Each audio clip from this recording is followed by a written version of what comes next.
अमरावती जिल्ह्यातील वडगाव पोलिसांनी अवैध दारू तस्करांविरोधात मोठी कारवाई करत तब्बल 1,11,800 रुपयांचा मुद्देमाल जप्त केला आहे.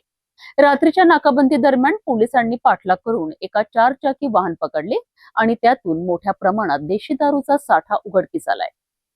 या कारवाईनंतर वडगाव पोलिसांनी अवैध धंदे करणाऱ्यांना थेट इशारा दिला आहे. वडगाव पोलीस ठाण्याच्या हद्दीत अवैध दारू वाहतुकीवर पोलिसांनी मोठा घाव घातला आहे.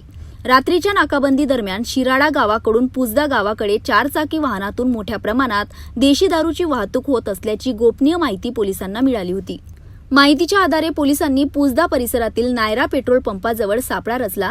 यावेळी संशयित अल्टो 800 वाहनाला थांबवण्याचा प्रयत्न करण्यात आला. मात्र चालकाने वाहन भरधाव वेगाने पळवण्याचा प्रयत्न केला. पोलिसांनी तत्काळ पाठलाग करून वाहन पकडले. वाहनाची झडती घेतली असता त्यामध्ये देशी दारूच्या 7 सीलबंद पेट्या आढळून आल्या. यामध्ये 180 ml 6 पेट्या आणि 90 ml 1 पेटी असल्याचे समोर आले आहे. या कारवाईत सिद्धांत गजानन मगर आणि वीरेंद्र रमेशराव सिरसाट या दोघांना ताब्यात घेण्यात आले.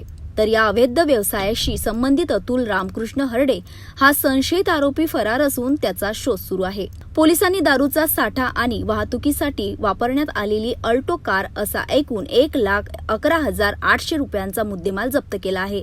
दरम्यान पोलीस निरीक्षक रीता उईके यांनी अवैध धंदे करणाऱ्यांना स्पष्ट इशारा देत वडगाव पोलीस ठाण्याच्या हद्दीत कोणतेही बेकायदेशीर व्यवसाय खपवून घेतले जाणार नसल्याचे सांगितले आहे.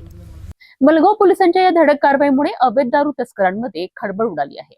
फरार आरोपींचा शोध सुरू असून आगामी काळात अशाच प्रकारच्या कारवाया आणखी तीव्र करण्यात येणार असल्याचे संकेत पोलिसांनी दिले आहेत.